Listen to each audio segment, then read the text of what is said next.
Bonjour à tous, quelques petites informations avant de commencer ce tuto. En premier lieu, vous allez me voir changer de tête et changer de vêtements, tout simplement parce que le temps de tournage s'est fait sur une période très longue. Deuxième point, et surtout le plus important, vous devez garder en mémoire que ce tuto est un tuto cheap. Il vous permettra de faire des zones d'eau pour vraiment pas cher et de manière très simple, mais le résultat n'est pas parfait.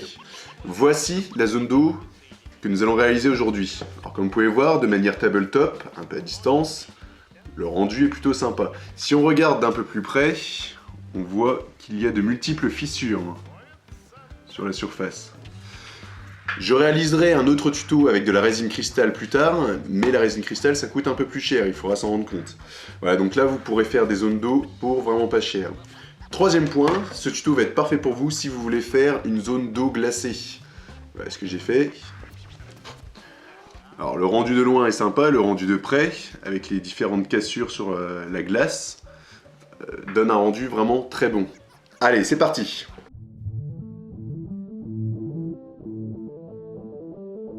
Nous allons commencer par découper notre étendue d'eau dans du bois aggloméré ou du MDF.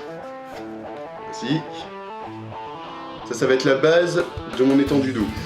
Je pense qu'on peut prendre du carton fort type calendrier, ça doit marcher aussi. Pour découper, vous utiliserez un cutter. Attention, si vous êtes jeune, demandez l'aide de vos parents parce que ça peut être très dangereux. C'est assez difficile à couper, il faut passer plusieurs fois. Donc n'hésitez pas à demander de l'aide à un adulte. Nous allons nous servir également de dépron. Le dépron, c'est un genre de polystyrène extrudé en plus fin qui va nous permettre de faire la base de notre socle. Le dépron, ça se vend par grandes plaques, comme ça. Et là, nous allons découper la même forme que notre base dans le dépron. Nous allons aussi nous servir de vernis à l'eau pour gouache. C'est ce qui va nous servir à faire l'effet eau. Alors ça ne donne pas aussi bien que de la résine cristal par exemple, mais c'est une astuce que m'a donné Zedo, que je salue au passage, merci à lui, je lui ai demandé pour faire ce tuto, il était d'accord. Zedo est un modéliste plutôt reconnu sur le Warfo notamment, Warmania aussi et sur Facebook. Je vous invite à aller voir sa page Facebook, j'ai mis le lien dans la description. Nous allons aussi utiliser un outil que j'utilise très régulièrement mais que je ne vous avais pas présenté encore, le pistolet à colle. Alors le pistolet à colle, ça se trouve en magasin de modélisme, en magasin de bricolage, pour pas cher, celui-là m'a coûté 5 € avec les bâtonnets. Au niveau des bâtonnets, ça ne coûte pas cher non plus, faites attention, des fois vous allez dans des grandes surfaces de bricolage, ils vont vous vendre ça 10 € les 10, vous pouvez en trouver normalement 1,50 € les 10 à peu près. Nous allons utiliser aussi beaucoup d'autres éléments relatifs au soclage, mais je ne reviendrai pas dessus, le plastiroc, les cailloux, le sable, tout simplement parce que je l'ai déjà fait sur mes tutos pour le soclage. Si vous voulez savoir ce que ça donne, vous pouvez aller voir là. Par ici, si j'ai réussi à insérer. Alors pour commencer, nous allons découper le dépron à la même forme que notre base en bois. Voici ce que ça donne. Bon, je vais pas vous montrer comment on coupe du dépron, il paraît assez élémentaire. Il va falloir ensuite creuser l'étendue d'eau elle-même dans le dépron avant de coller. Le dépron va servir de berge pour cette étendue d'eau. N'hésitez pas à utiliser, avant de commencer à découper, n'importe quoi, là je prends un tournevis mais ça pourrait être un crayon, pour tracer votre étendue d'eau grossièrement. Et ça vous permettra de suivre plus facilement avec le cutter. Alors je prends mon cutter et je coupe mon dépron. Voilà. Je vais ensuite biseauter légèrement les bords de mon dépron coupé pour faire des berges un peu plus naturelles. Légèrement en 45 degrés, pas plus. Faites-le grossièrement, il n'y a pas besoin de beaucoup de précision parce que ça va être assez largement recouvert par du plastiroc pour rendre étanche la totalité de la chose. Je vais aussi biseauter les bords là, mais dans l'autre sens cette fois-ci.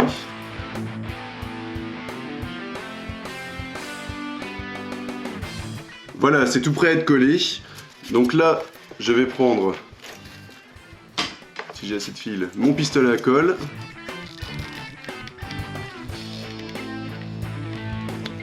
Vous pouvez très bien le faire avec de la colle à bois aussi. Hein.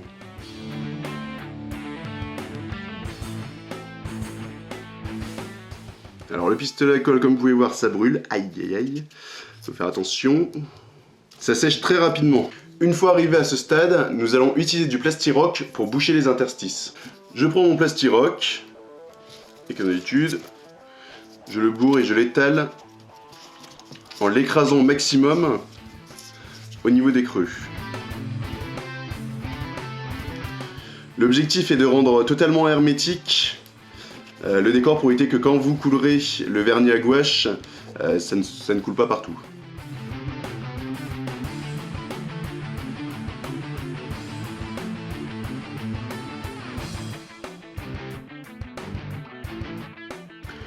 Comme vous pouvez voir, j'applique une boulette et j'écrase tout simplement avec le doigt en faisant glisser.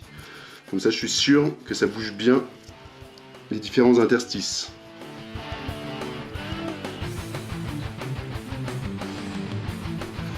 Après quelques minutes d'étalage et avec un peu d'humidification des doigts pour passer, voici ce qu'on obtient. Normalement ça devrait être étanche. Lorsque vous en êtes à ce stade, vous allez traiter votre étendue d'eau comme un socle classique, à la différence que vous n'allez pas toucher à la partie centrale.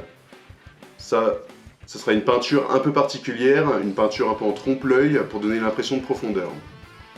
Nous revoici donc avec notre étendue d'eau soclée, de la même manière que mes socles plaines. J'ai utilisé exactement la même technique. La prochaine étape va consister à peindre le fond en trompe-l'œil pour donner une impression de profondeur. Pour cela, nous allons utiliser de la peinture noire, de la peinture bleue. Alors là, j'utilise du Blue Lake, ça tombe bien. J'ai acheté ça en grande surface. Et du blanc. Alors la sous-couche noire avec de la colle à bois a été faite avec le reste. À partir de là, nous allons utiliser du bleu que nous allons mélanger avec du noir et nous allons faire un dégradé vers une couleur claire. Alors, je prends mon bleu, je prends mon noir, je mélange. On va commencer comme ça, avec un bleu vraiment très foncé. La technique, je vais tapoter. Ensuite, je vais rajouter petit à petit du bleu dans mon mélange.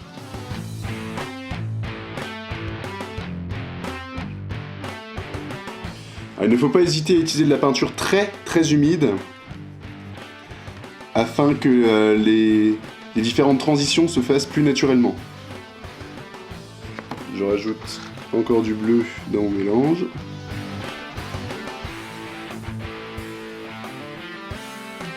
Ça va faire un dégradé très grossier, mais n'oubliez pas qu'il sera vu en transparence à travers l'eau. Et l'eau, nous allons l'atteindre aussi. Je prends mon bleu quasiment pur. C'est une peinture vraiment très grossière, un dégradé très grossier. On a bien humidifié au début pour que les transitions se fassent assez rapidement. Le but, c'est vraiment de donner une impression trompe-l'œil qui va être accentuée par l'effet loupe que donnera l'eau artificielle. Alors vous avez pu remarquer, encore une fois, une étape relativement simple. Il n'y a pas besoin d'avoir fait des années d'études de peinture pour réussir à réaliser un dégradé aussi basique, aussi grossier. Avant de passer à l'étape finale, il va falloir recouvrir toute cette étendue d'eau de colle à bois. Tout simplement parce qu'une fois qu'on aura mis le vernis, on ne pourra plus le faire. Si vous voulez savoir comment protéger vos décors, je vous invite à regarder une fois de plus une de mes vidéos où j'ai déjà expliqué comment faire un jus de colle à bois, etc., etc. Une fois que notre colle a bien séché, nous allons attaquer la partie la plus intéressante, l'eau. Pour cela, nous prenons notre vernis à l'eau pour gouache. Un petit mot sur celui-ci.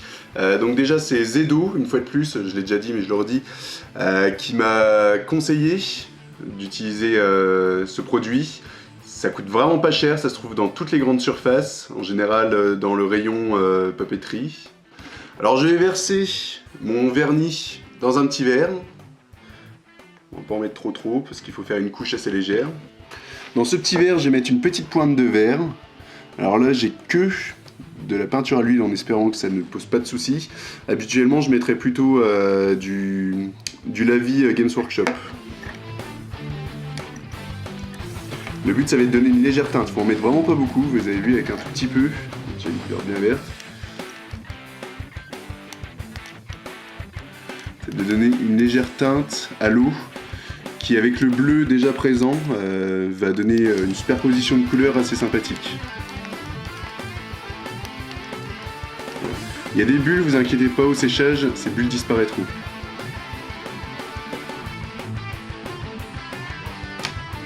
Je prends la zone et je verse dessus. Avec l'eau.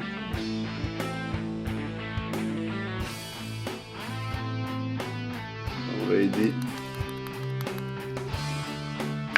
Alors on va aider à ce qu'elle s'étale bien.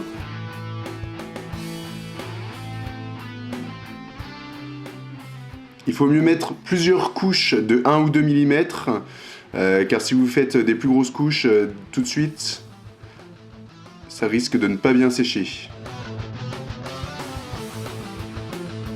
Une fois que vous aurez l'habitude de faire ce genre de choses, je pense qu'on peut très facilement inclure entre deux couches des éléments afin de donner l'impression qu'ils flottent entre deux eaux. Donc la première couche, je la teins en vert. La couche suivante que je devrais faire d'ici quelques jours, je ne la teindrai pas. Vous avez vu, déjà là, on a quand même un très très chouette rendu. Alors là, vous voyez mon petit caillou peint en bleu tout à l'heure. C'était une petite erreur que j'avais faite.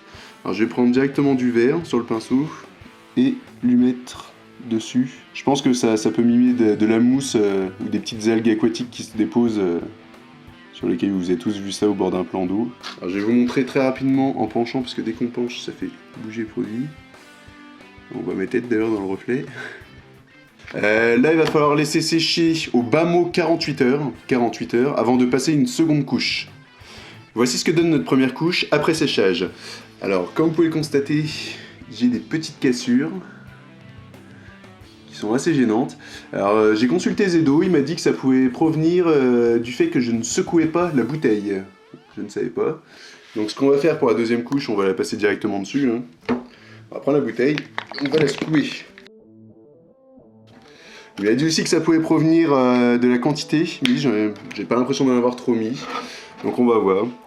Vu que je ne mélange pas, je verse directement dessus. J'essaie de pas en mettre beaucoup. Voilà. Ça a été dûment secoué avant, donc si c'est pas ça, je ne sais pas d'où ça vient. Je pense qu'il faudra une troisième couche. Alors comme vous pouvez voir, c'est très rapide, très simple. Par contre, comme beaucoup de choses en décor, ça demande des temps d'attente. Si vous mettez à faire des décors vous-même, il faudra vous habituer à ce que vous ayez des couches de colle à bois qui sèchent, des couches de vernis qui sèchent. Donc si vous êtes motivé pendant que c'est en train de sécher, n'hésitez pas à attaquer un autre décor tout simplement. Comme ça les temps de séchage paraîtront moins longs.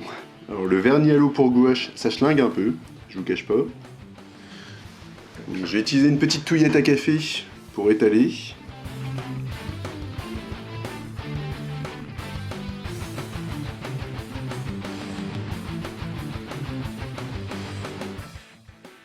On va laisser sécher encore 2-3 jours, la même.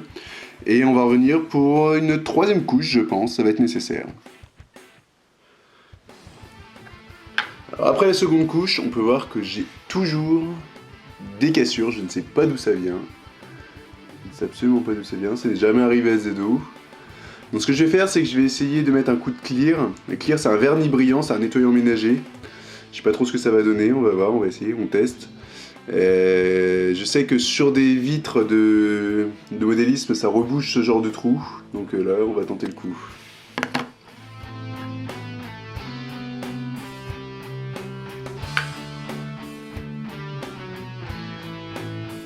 Le clear est un vernis brillant aussi, donc vernis sur vernis, pourquoi pas, après tout. J'en ai mis 3 fois trop. On va tenter ça, puis on verra après. Alors, comme vous pouvez le voir, le coup de vernis au clear a plutôt pas trop mal marché. Il y a encore une ou deux fissures, mais je pense qu'avec la dernière couche et un nouveau passage au clear, ça devrait être bon. Donc, je vais mettre une nouvelle couche de vernis à eau pour gouache. Je secoue avant. J'espère que l'interaction avec le clear va être bonne. Ça, c'est pas assuré. Je reprends une petite touillette pour m'assurer que ça soit bien étalé.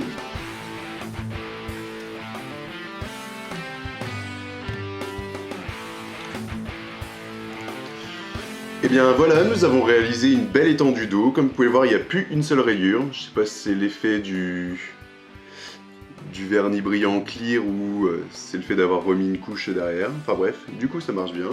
Si on s'éloigne un peu, vous voyez, ça donne un bon effet.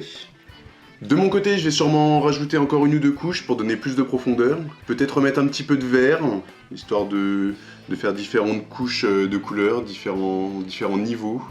Ça, c'est vous qui voyez. Je vous propose aussi de nous rejoindre sur le forum Warmania, dont je vais mettre le lien dans la description.